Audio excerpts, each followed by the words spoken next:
Hello, I'm Simon Whistler, you're watching the Today I Found Our YouTube channel, and in the video today we're looking at the story of Bass Reeves.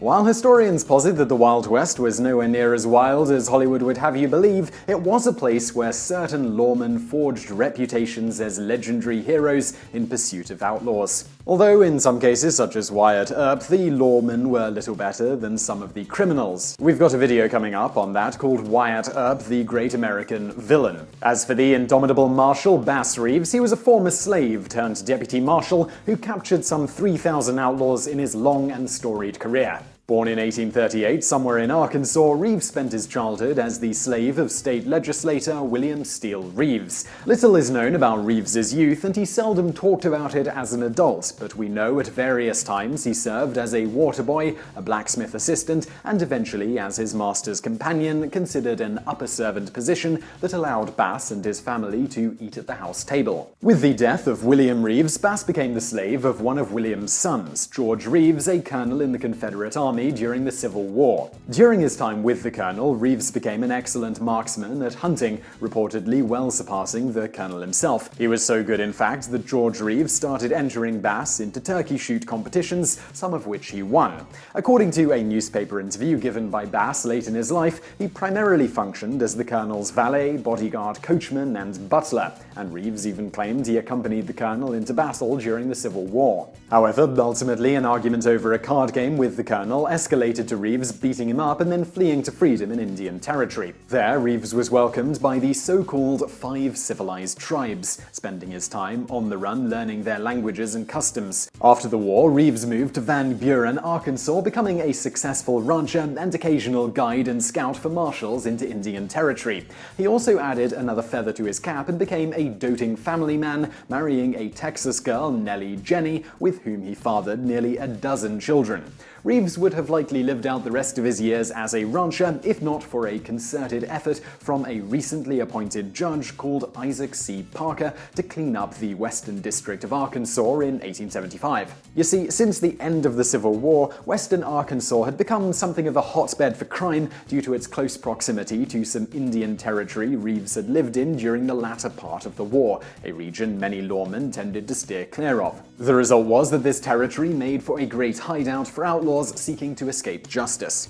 Judge Parker, keen to curb the growing lawlessness in the over 75,000 square mile territory, appointed a man named James F. Fagan as a U.S. Marshal for West Arkansas and tasked him with finding 200 suitable deputies to help clean up the region. Bass, being a crack shot with a rifle and later a handgun, being fluent in several Indian languages, knowing the Indian Territory like the back of his hand, and being on good terms with the various tribes that lived there, made him a natural choice for a marshal.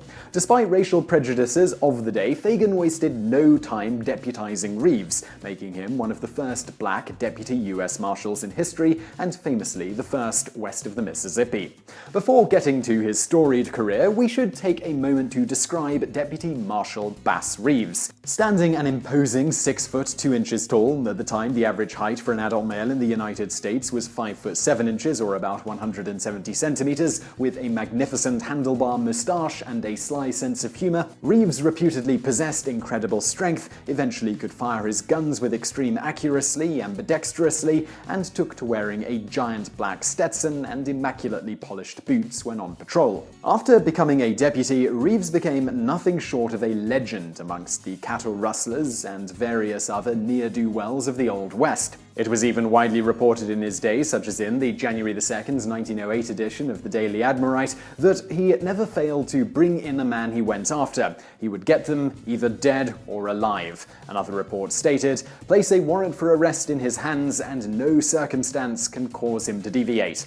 However, this doesn't appear quite correct. For instance, one report in the Bisbee Daily Review from February 22nd, 1906 both demonstrates Reeves's incredible memory and that at least one individual got away. Deputy Marshal Cordell brought in two prisoners, Barney Fixico and Wildcat, yesterday, charged with the murder of Billy Cully, a Seminole light horseman. When Wildcat was put in jail here, one of the deputy marshals, Bass Reeves, recognized him as a man he had arrested once 20 years ago. Reeves arrested him on a murder charge and was taking him to Fort Smith for trial. When they reached the Arkansas River, Wildcat made his escape. He had not been seen or heard of since, and the officer supposed he was dead until he turned up at the jail here today. Nevertheless, Reeves became one of the most respected and feared lawmen of the age for his dogged persistence, incorruptible nature, and reputation for being absolutely fearless in any circumstances. With the Oklahoma City Times-Journal once reporting that Reeves was never known to show the slightest excitement under any circumstances, he does not know what fear is. Among his countless adventures during his career, including this event reported in the September 4th, 1884 edition of the Indian Chieftain, Bass Reeves on his last trip had an experience that came near cutting short his usefulness and did send one man where he won't fool with other people's horses. He had warrants for two men, Frank Burke and John Bruner. While up the Canadian looking for prisoners, he came on these men but did not know them. He inquired for other parties whom he was after, and Buck and Bruner volunteered to guide him. At noon, all parties camped, and while they were getting dinner, he noticed Bruner stealthily pulling his pistol. Suspecting something, he stepped behind his horse and around to the front of Bruner and grabbed his pistol before he had time to use it, and at the same time pulled his own. Glancing over his shoulder, Buck was seen getting out his weapon, when, as quick as a flash, Reeves, still holding Bruner's pistol in one hand, threw over his other and shot Buck dead. Bruner was then secured and is now on his way to Fort Smith, where he will have to answer to a double charge. Another famed incident involved Reeves chasing down the three Brunter brothers, who ultimately managed to get the drop on him. It was reported that the men ordered Reeves off his horse at gunpoint and began to gleefully taunt the man who at that point in his career was already known as the indomitable Marshal. Despite their taunts that they were going to kill him, Reeves calmly asked for the date. When the bemused brothers asked why he wanted to know what day it was, Reeves explained that their arrest papers needed to be dated, before adding that, dead or alive, they were coming with him. The outlaws immediately burst out laughing at the threat, at which point Reeves grabbed the gun barrel of the nearest brother, pointing it away from himself. At the same time, he drew his own gun as the other two brothers aimed to fire at him. Reeves was faster, managing to kill both before they could shoot him. Reports differ as to what happened to the third brother. According to the excellent Reeves biography, The Black Badge, written by Judge Paul L. Brady, the first black administrative judge in U.S. history and the great-nephew of Bass Reeves, the third brother survived the encounter and was taken into custody. However, other accounts state that as the third brother was firing rounds from his diverted revolver, Reeves jerked it out of his hand and hit him on the head with it. Not apparently meaning to kill him, supposedly the blow to the head nevertheless fractured his skull and he died. Whatever the case, despite being involved in many shootouts throughout his career, Reeves reportedly never sustained any serious injury while on the job, though according to a January 18th, 1910 edition of the Daily Admirite, at different times his hat was shot in two, buttons were shot from his coat, his hat punctured, and his bridle reins shot from his hand, but no bullet ever touched his body.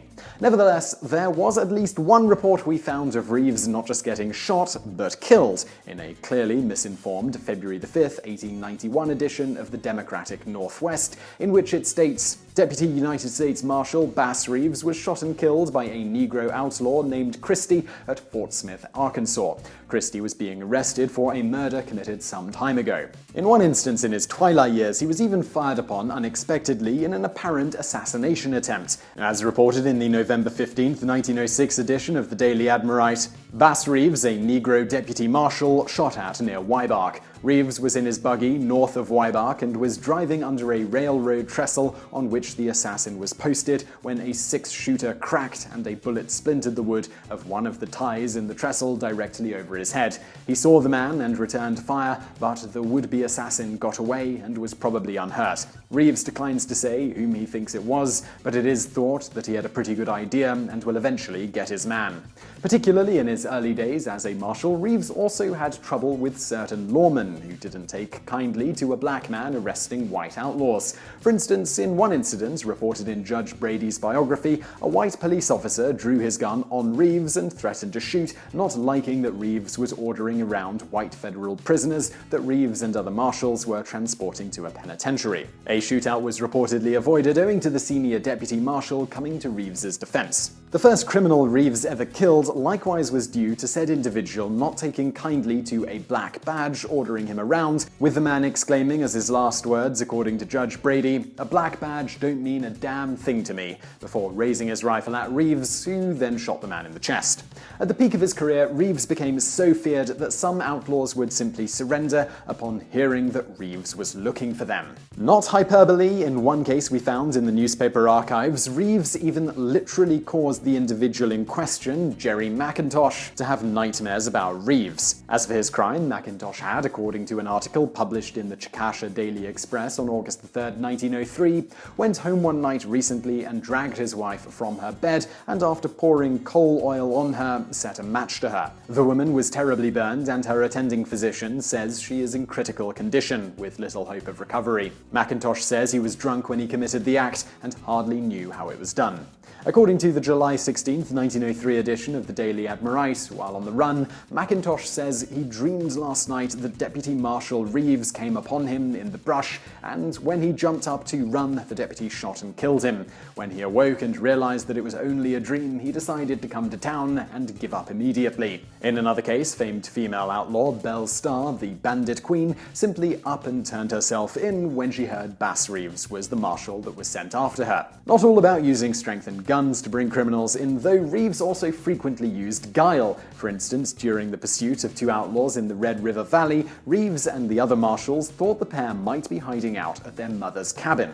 However, if the brothers were there, approaching the cabin, given the open terrain, would have been a highly dangerous affair. Instead, Reeves shot 3 holes in his hat, dirtied up his clothes, grabbed a walking stick and an old worn-out pair of shoes, and simply walked the near 28 miles to the house by himself and knocked on the door.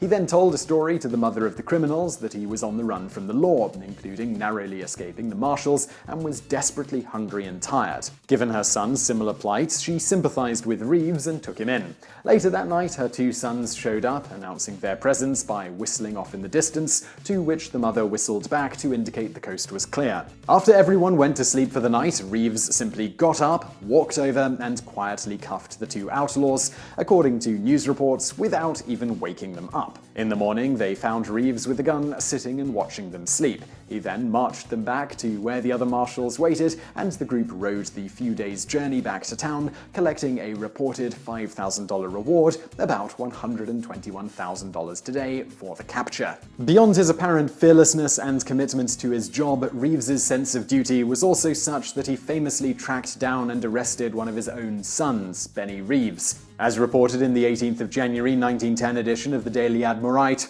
a warrant for the arrest of the younger Reeves for murdering his wife had been issued, and Marshal Bennett said that perhaps another deputy had better be sent to serve it.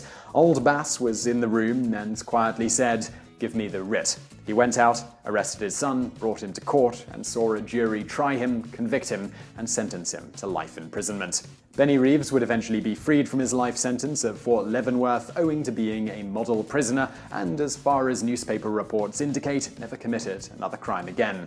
All that said, Bass Reeves himself was once in legal hot water for alleged murder, as reported in the February 4, 1886 edition of the Indian Chieftain. The publication, which formerly and later spoke of Reeves in glowing terms in various articles, this time starkly changed their tune. Bass Reeves, a notorious and unprincipled ex-deputy marshal, is now in jail at Fort Smith, charged with murder. Reeves, who is a Negro, killed his camp cook, William Leach, of the same race, in the Chickasaw Nation in April 1884. He reported the killing at the time to have been done in self-defense. However, the result of the investigation and subsequent trial, in which Reeves was represented by none other than famed United States Attorney W.H.H. Clayton, revealed that the incident in question had been a tragic accident. Reeves had accidentally loaded a cartridge for a .45 Colt revolver into his .44-40 Winchester, ultimately jamming it. In the process of trying to pry the round out with a knife, the rifle accidentally discharged, hitting William Leach in the neck. Reeves was acquitted by the jury and once again resumed his duties as a marshal. With Oklahoma officially becoming a state in 1907, Reeves, then 68 years old, left the marshal service and lent his decades of experience to the newly formed Muskogee, Oklahoma Police Department for a further 2 years before retiring due to illness. He died a year later on January 12, 1910 from Bright's disease, being remembered in his obituary as a universally respected U.S. deputy marshal who was absolutely fearless and had no known master but duty. In all, Reeves reportedly brought to justice over 3,000 criminals in his storied career, and despite being involved in countless shootouts, managed to bring in all but 14 alive in the execution of his duty. So I really hope you found that video interesting. If you did, please do hit that thumbs up button below, and don't forget to subscribe if you haven't already. Also, over there on the right are a couple of other videos that you might enjoy if you enjoyed this one, and thanks for watching.